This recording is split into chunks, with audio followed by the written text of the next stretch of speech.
增进认知，实现自由。朋友们，这里是老管解牛，我们继续往下讲第3集：新秩序的萌芽与成长，海上马车夫与日不落帝国。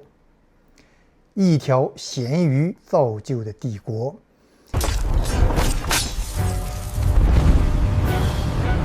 1400到1500这100多年里头，正当欧洲东边的奥斯曼帝国崛起，葡萄牙开辟好望角新航线，西班牙到南美抢劫变成暴发户的时候，西欧边陲海边一个角落里，一个只有150万人口的小国默默地发展起来，它就是荷兰。荷兰为什么会变富呢？是因为一条咸鱼，飞鱼。那当时欧洲天主教有个规定，教徒在斋戒日你不能吃温血动物的肉，牛羊猪鸡都不行。但是呢，教皇说了，鱼是冷血动物，可以吃。那而当时最大的产量最大的可以吃的鱼类呢，就是飞鱼。飞鱼呢，一是产量非常大，二是它的脂肪含量特别高。吃飞鱼能让人产生一种吃了一顿大肉的这种满足感。那一年有100多天的斋戒日全欧洲的人都不能吃肉那多少人都盼着能吃腌制的这个咸飞鱼那飞鱼的回游路线刚好经过荷兰的家门口，那荷兰呢就常年大量捕捞飞鱼供应全欧洲。就慢慢的呢，荷兰人这些商人就积累了很多的财富，就富裕起来了。那社会一旦富裕起来这个创新就会蓬勃出现。这我们在上一集就提到过了。荷兰人为了捕鱼运输，他就在造船技术上产生了一些重大的突破。他们造出了最先进的商用运输船叫笛形船。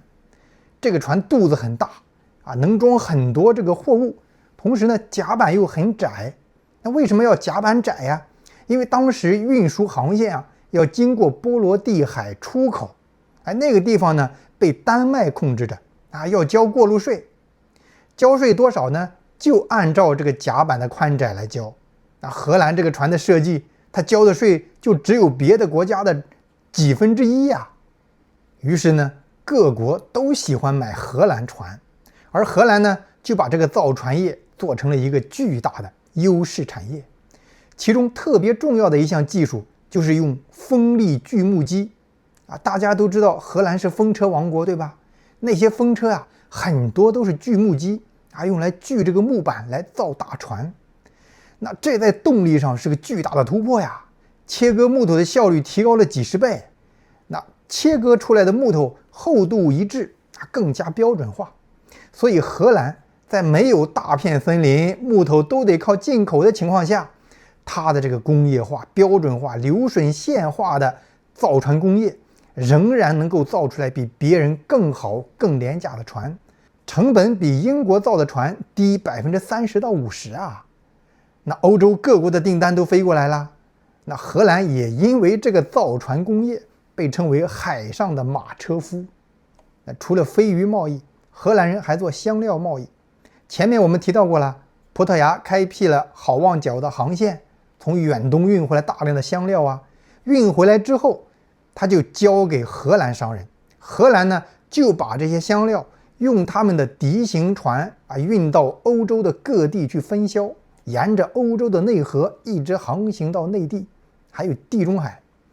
那这又是荷兰的另一大支柱商业但是荷兰最重要的商业贸易还是粮食和木材贸易。荷兰的笛形船开到波罗的海，从波兰和俄罗斯采购大量的小麦和木材然后把它运输到南欧还有地中海这些国家。那这个贸易虽然没有香料贸易那么暴利，但是呢它非常稳定吞吐量特别大，这是荷兰经济当时的基本盘。那然后呢，为了满足全民商业的需求这荷兰就首创世界上最早的银行、股份公司还有股票交易所。当这个西班牙人还忙着从这个南美去掠夺金币银币给他运回来的时候，人家荷兰都已经开始使用记账货币了，这在当时的支付结算领域是世界上最先进的创新技术。你看，荷兰这纯粹是一个商业型社会啊！你发现没有？它这些非遗贸易、香料贸易还有粮食贸易，它很难被谁一家垄断掌控。所以几百年下来，这个荷兰社会就变成了一个纯粹商业群体构成的社会，他们自然的就发展出来互相协商，发展出来平等议事规则，社会权力架构也就自然向着分权式的民主制过渡啊。1580年，荷兰就废除了君主制，从西班牙君主掌控下独立出来，然后建立起来了早期的分权的共和民主制。没有君主，商人贵族们组成议会，一起来商量着做社会决策。这种商业社会它同时是进步的、包容的。荷兰就兴起了新教就是跟天主教等级森严的教会体系反着来。教徒可以自己读圣经，不需要经过你教士来解读可以自己直接与上帝沟通，也可以经商赚钱。说这也是荣耀主的方式。那上集咱不是说了吗？西班牙为此十分愤怒要捍卫传统价值，就派兵来教训荷兰。那同时呢，荷兰非常欢迎被西班牙驱逐的犹太人，还有被法国驱逐的胡格诺教派教徒。这对荷兰的技术创新以及经济发展产生了巨大的推动作用。因为你新来的人他是劳动力他又是需求，他又带来了技术和创意。那这里对比一下荷兰与葡萄牙，就显示出来巨大的不同。两个国家都是100多万人口的小国呀，但是你看荷兰，它几乎是全民贸易的国家。非遗贸易、香料贸易、粮食、木材、造船、卖船等等，这些都是很难被独家垄断的。所以它荷兰变成一个商人为群体的就是相对比较均匀分布的一种稳态结构。而葡萄牙呢，它自己本身是一个农业社会君主制那它打通了这个远洋航线，这个远洋航线呢，它又用火炮把它牢牢控制住，所以说它就形成了垄断的一极，独霸贸易路线。那葡萄牙呢，就是皇室牢牢控制着整个的社会的资源，那普通民众呢，就根本得不到多少经济资源。所以这个情况下，葡萄牙它就是一个两极化的这种稳态结构，它孕育不出来那种追求平等自由的商业文明才会孕育出来的这种民主自由制度体系。那1588年西班牙逐渐衰败以后，荷兰呢就慢慢的崛起了。他还搞了东印度公司就把西班牙、葡萄牙经营的这个香料航线给接过来垄断了。此后荷兰就成了新的海上商业的霸主。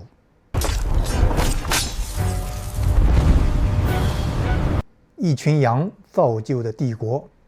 就在西班牙如日中天荷兰繁荣崛起的时候，欧洲最西边的海洋里一个岛国已经在慢慢发展了几百年，正在慢慢的发生质变，这就是英国。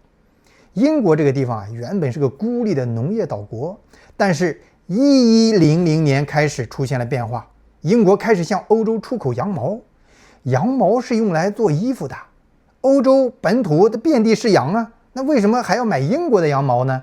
因为英国的天气太好了，终年温润多雨，没有酷暑严寒，它的草场终年都是绿的。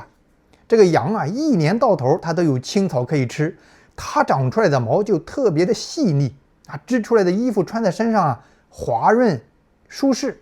那欧洲的羊呢，旱季没草吃羊毛长得它就断层变脆，粗细不匀，织出来的衣服呢穿在身上就特别粗糙扎人。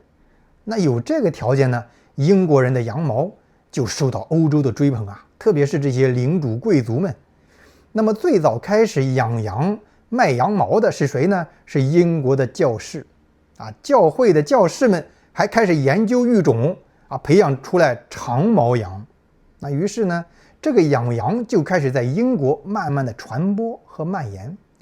那越来越多的地主他就把本来用来种粮食的土地转换为养羊、剪羊毛、卖羊毛，羊毛装上商船，又交给商人们就运到欧洲各地。所以呢，伦敦这座最重要的港口城市就产生了很多大富商。这些富商非常有钱他们手里的现金比英国那些大地主们还多。就这样慢慢发展了100年，造船技术也在发展这个贸易就越来越繁荣。地主们，也就是伯爵们他与伦敦的大商人们就达成了非常重要的商业合作关系。那么这个时候呢，这个社会就开始酝酿从集权的君主制转向分权的民主制。1215年，英国就爆发了大宪章运动。这是怎么回事呢？国王约翰穷兵黩武他在法国被打败了，失去了他在法国的土地。那他就在英国横征暴敛加征税收，搜刮钱财。他想再去雇佣兵，再去打仗。可这时候英国的地主们就不答应了。我们想好好的养羊、剪羊毛、卖羊毛，赚钱过好日子。我们不想把钱都被你搜刮走，去跟欧洲打仗去。于是呢，这些大地主们就暗中与伦敦的商人们联合，组织军队来到伦敦，要求约翰放弃征税，而且草拟了一个协议，核心内容就是国王也不能凌驾于法律之上，也必须遵守法律，不经过贵族议会。国王不能征税，不能随便抓这些贵族。约翰原本是希望大商人支持他的，他为了讨好这些商人，他就跟商人们说以后这个伦敦市市长你们自己选，我不任命了。那这事情本来商人们就积压了很多年的不满，那他们老早就想自己选一个人来管理伦敦那这次得到了满足。但是商人们拿到这个好处，并没有转而支持约翰，反而继续支持北方来的地主们。他们联合到一块儿兵临城下，逼着约翰签协议。那约翰一看没辙了他只好恨恨地签了这个协议。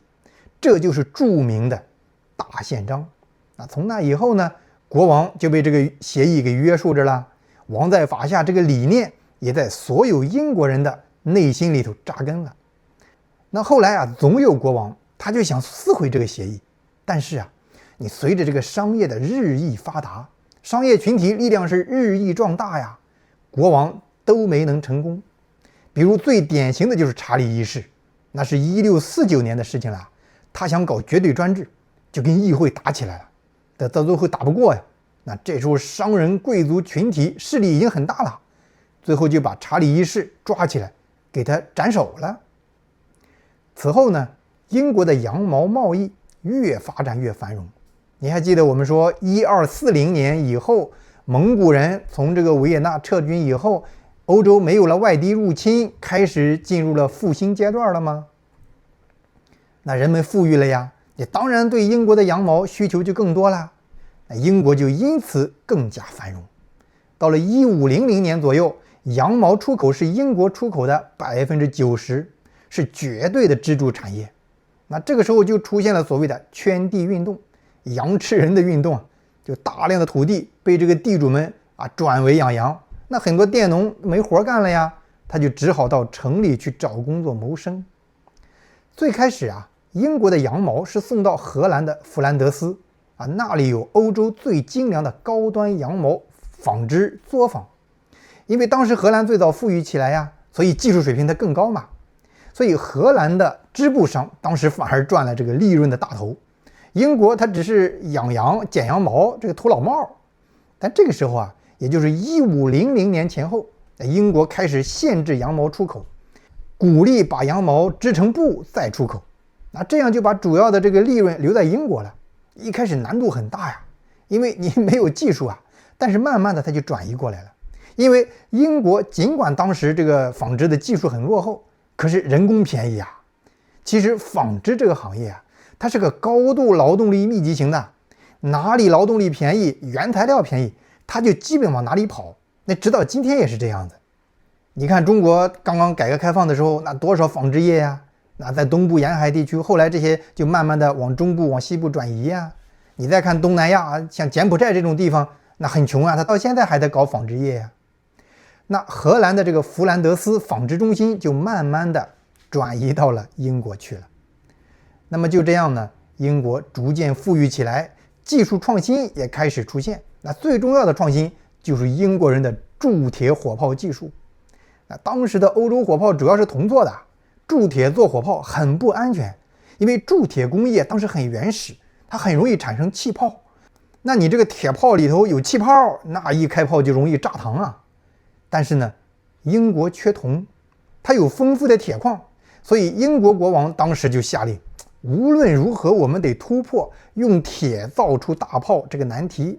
那他聘请来欧洲的造炮大师，叫皮埃尔·伯德，最后还真赌对了。1540年，他还就真造出来世界上最早的成熟的铸铁大炮。而且当时英国东南部这个苏塞克斯和肯特这两个地方，它又有铁矿，还有茂密的森林可以砍伐炼铁呀。那同时呢，它还有湍急的河流可以鼓风啊，给这个鼓风机提供动力啊。那这简直是生产铸铁炮得天独厚的条件呀。那结果英国的铸铁炮造价只有欧洲铜炮的1/3啊，所以英国就在它的战舰上使劲装这个铸铁炮。数量比欧洲战舰的火炮都多，火力更猛，射程还更远。这英国的军舰制造它就慢慢崛起了。但是这个阶段啊，荷兰依然是霸主。那英国缓慢发展呀，积累力量啊。1650年以后，英国具备了挑战荷兰的实力。1651年，英国来了一招狠的，规定英国的货物只能用英国的船只来运输。那这一下子就把荷兰这个海上马车夫的这个运输生意就砍掉一大块呀。那荷兰就急了，就跟英国开始打仗，打了3次。第一次英国赢了，但是后2次荷兰赢了。但是最终啊，你荷兰你也挡不住造船业从荷兰啊转往英国以及其他这个人力成本更便宜的这些国家和地方。那为什么挡不住啊？2个原因。一是1700年以后造的船啊，都是战列舰级别的，吃水很深，荷兰的沿海啊都是浅滩，它不合适，造不出来。二是你太富裕了，你劳动力成本太贵，你造船肯定要慢慢的向英国这种劳动力更便宜、制造技术啊刚开始成长起来这种地方去转移啊。那么到了1700年以后，荷兰的造船业基本就偃旗息鼓了。荷兰就出现了所谓的制造业空心化。那当时荷兰还遇到了来自法国陆地上的攻击，当时法王路易14想吞并荷兰啊。那在这个危急时刻，转机出现了。1688年，英国国王詹姆斯2世，他一心想在英国恢复这个天主教啊，他就跟这个法国路易14穿一条裤子，想搞君主制。那本来他没有孩子啊，这英国贵族们指望着他死了就可以换个新国王了，但是没想到詹姆斯老来得子，这下英国这些信仰新教的这些贵族和商人们就失去幻想了。那他们就偷偷的给这个荷兰的执政官威廉3世写信，说姐夫快来救我们呀，你一来我们就把这个鬼詹姆斯2世给他推翻，拥立你来当国王。那荷兰的这个执政官威廉3世正发愁英法联合来打荷兰呢，他赶紧带着舰队就去了英国。去了之后就跟英国的贵族是里应外合，把詹姆斯2世给废掉了，这就被称作光荣革命。那威廉3世就当了英国国王。那这下荷兰是保住了呀。威廉3世一来英国，他把荷兰最先进的技术和理念全带过来了，制造业技术啊，工匠啊，还有股份公司、中央银行、商业银行体系、股票交易所都带到了英国。那英国就更加快速的发展强大起来啊，开始发国债啊。那到1713年，衰落的西班牙把直布罗陀割让给了英国。那结果英国它就控制了地中海连通大西洋的唯一出口，还垄断了原本是西班牙人做的向美洲运送黑人奴隶的贸易啊，成为海洋新的霸主。那这里大家有个误区啊，通常都觉得荷兰被英国超越之后那就衰落了，这完全是错的。荷兰不但没有衰落，它还在继续发展，继续保持繁荣。荷兰依然是欧洲最富裕的国家。那荷兰它后来就向着高技术、高资本投入的高端制造业发展，当时它的金酒，它的这个高级蔗糖、咖啡，那都是非常厉害的。那其次呢，就是荷兰很好的运用了它积累的这个巨额的金融资本和发达的金融体系，它向各个国家输出资本啊，给各个国家政府借债啊，给各国投资提供资本支持，那也是赚得盆满钵满。这个结构调整啊，对荷兰来说它是必然的，那也是正确的。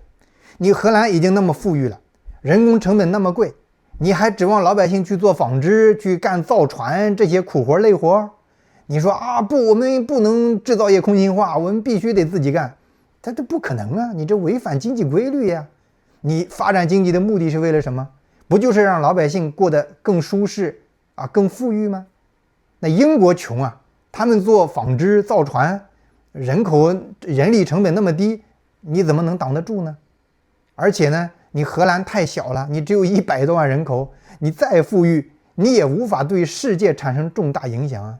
特别是当这个人口和国土面积更大的英国发展起来以后，荷兰它自然就没那么显眼了嘛。那么几百年之后啊，其实英国也遇到了同样的结局。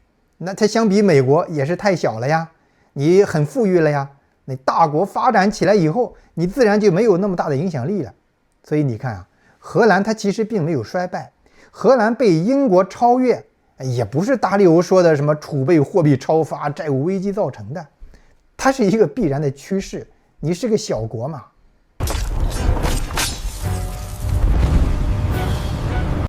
日不落帝国进入1600年以后，那英国简直跟开了挂一样啊！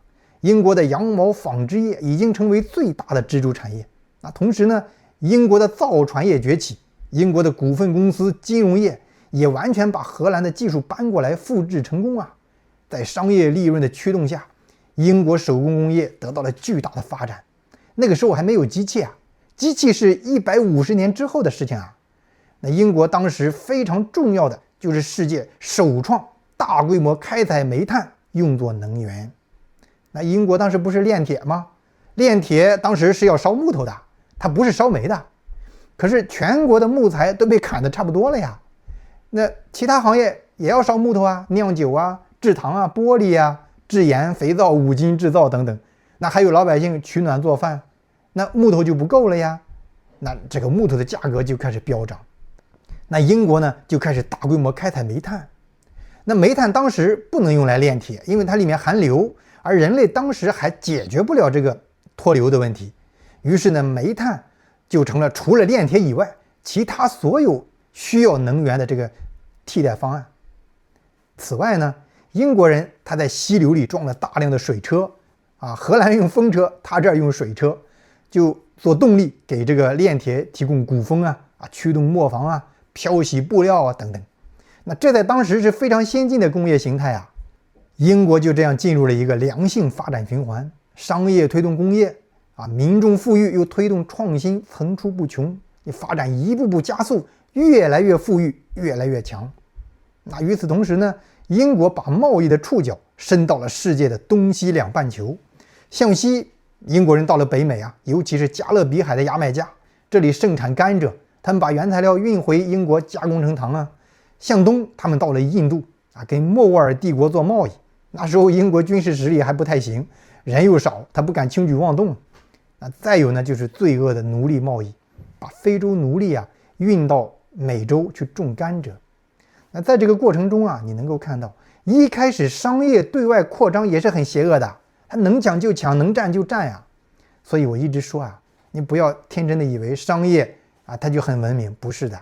商业变得文明，是因为人们在不断的摩擦冲突当中，发现无法对彼此形成绝对的压制。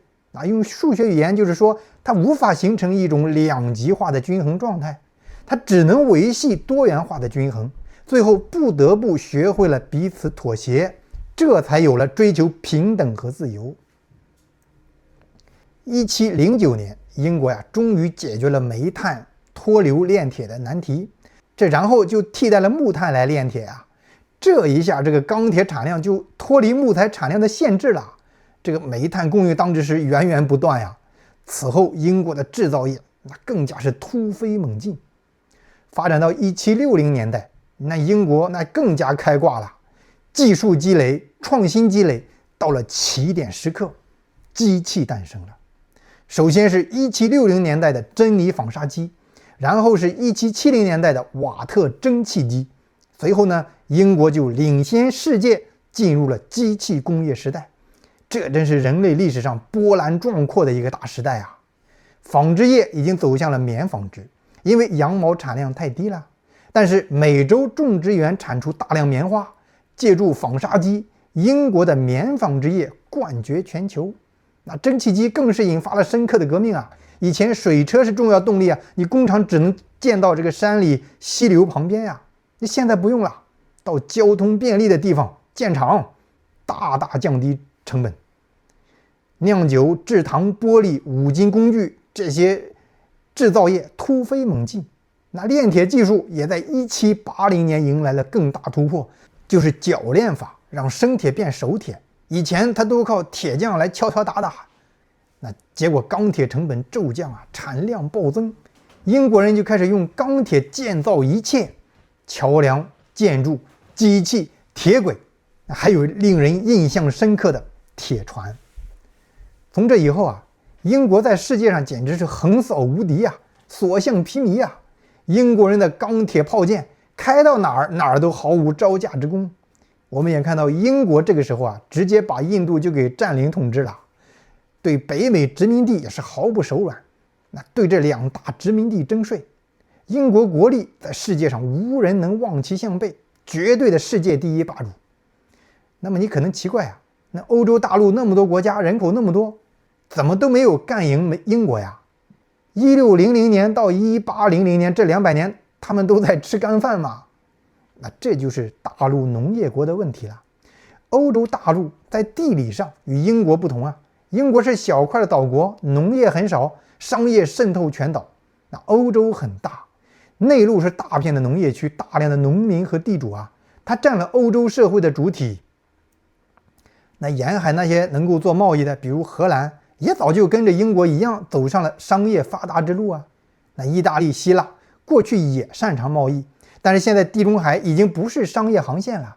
奥斯曼这个农业帝国把地中海东边的商路给牢牢卡死，所以威尼斯、热那亚那是真的衰落了。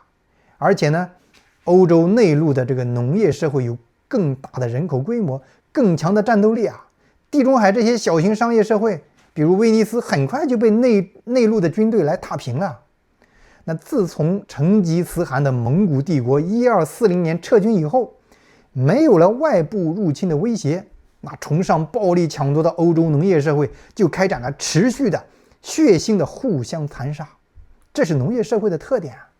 地主发动农民组成军队，拼命要去抢夺旁边的这个地主农民的土地。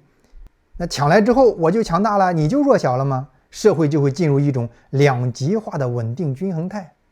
那这个时期啊，欧洲大陆上各种神武大帝啊，孔武战神此起彼伏啊，普鲁士腓特烈大帝，俄罗斯彼得大帝啊，最后战神拿破仑横空出世，你杀一阵子，我又出来大杀四方一阵子。这就特别像中国2000年的内斗战争史。可以说啊，你假如欧洲它四面不是海洋，假如跟中国一样四周被隔绝的这么一块大陆啊，经过几百年的厮杀之后啊，欧洲肯定会像中国那样建立一个统一的高度集权的皇权帝国。那其实到了1800年的那个时候啊，欧洲已经在这个传奇大帝拿破仑的四处征讨之下接近统一了。但是到了最后时刻啊，1815年，全球最富裕的商业帝国英国终于出手，因为你再这么下去，欧洲被他统一了，那他也就危险了。滑铁卢一战摧毁了拿破仑的统一大梦。滑铁卢战役之后啊，就在英国干预之下，欧洲就签订合约，订立了维也纳体系，大家都互相尊重点，不要自相残杀了。那这个时候啊，整个欧洲都被英国给震惊了，他们忙着厮杀了几百年，没想到这几百年里头，英国变成了让他们无法想象的样子。英国的工业品，棉布、机器、玻璃，品质比他们生产的好，价格只有他们的一半。那他们看到令人恐惧的铁壳战舰居然航行在海上还跑去远东，把传说中的这个强大的中国给打得落花流水，那就是1840年鸦片战争吗？又在黑海把俄罗斯的大帆船给打得稀巴烂。1851年，英国又搞了一个水晶宫博览会，让欧洲全州的民众都彻底跪了。我的老天爷玻璃和钢铁做成的水晶宫从没见过。巨大的蒸汽机、液压机、火车头、精密机床。普鲁士法国代表团参观完之后回去写报告，就我们跟英国的差距不是几年是整整一个时代的差距。那此后呢，欧洲在维也纳体系下基本维持了相互之间的和平，大家都知道自己别瞎穷打了，你赶紧发展工业，努力发展吧。和平就持续了整整99年，一直到1914年的第一次世界大战。这个时候你发现没有，英国尽管拥有世界最强的工业和军事实力，但是英国它并没有想过去霸占侵吞欧洲的领土。他要是想去争夺，那比后来希特勒去征服欧洲还要轻松但是英国没有。你想过这是为什么吗？这就是商业文明。英国这个时候已经越来越成熟了，是个高度商业化的国家。那工业实际上它也是商业我这里都通通的称为商业。我不是说商业文明它天生比较善良，而是因为商业在这几百年的发展当中，商人群体越来越明白一件事，就是他们无法像地主那样通过互相战争掠夺达成一种两极化的社会均衡态，谁也吞不了谁，他们只能构建一个多元化的社会均衡态。于是他们就只能是互相尊重、互相协商、互相合作，而同时他们也深刻地意识到，这样做反而能够让他们各自赚到更多钱，获得更大的利益。所以商业文明它最终就酝酿出来了自由民主社会追求平等自由。那这种精神它先在一个社会内部孕育发展成熟，然后它就会向外扩张，就是它会主张不同社会、不同国家、不同种族族群之间也应该互相协商、互相尊重。那彼此之间要大家做贸易这样大家才能共赢。你可能说老关你说的不对你看英国对中国的侵略和殖民，对美洲的侵略殖民，那不是赤裸裸的抢夺吗？没错朋友们，我刚才说了，它这是一个逐步发展的过程，它是逐步的从早期的劫掠野蛮，一步步进化到后来互相的尊重、协商和文明。我们举个具体的例子，鸦片战争我们大家都知道，那是非常糟糕、非常野蛮吧？但是实际上这期间文明都在慢慢的成长。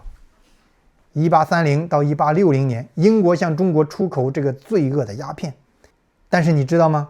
最后英国为什么不向中国出口鸦片了？是因为中国强大了，英国不敢出口了吗？不是，是1900年代英国议会通过法案，禁止再做毒品贸易，反而从那以后，中国的自产鸦片畅销全国，而且还销往全世界。所以我们中国大陆的历史课本它只讲前半段多么黑暗、多么邪恶，但是它不提后半段。那就在英国独霸全球的时候，在地球的另一边，另一个更庞大的隐形帝国正在慢慢积蓄力量，最终取代英国，它就是美国。好，朋友们，下期我们聊美国崛起以及今天的动荡乱局，下期再见。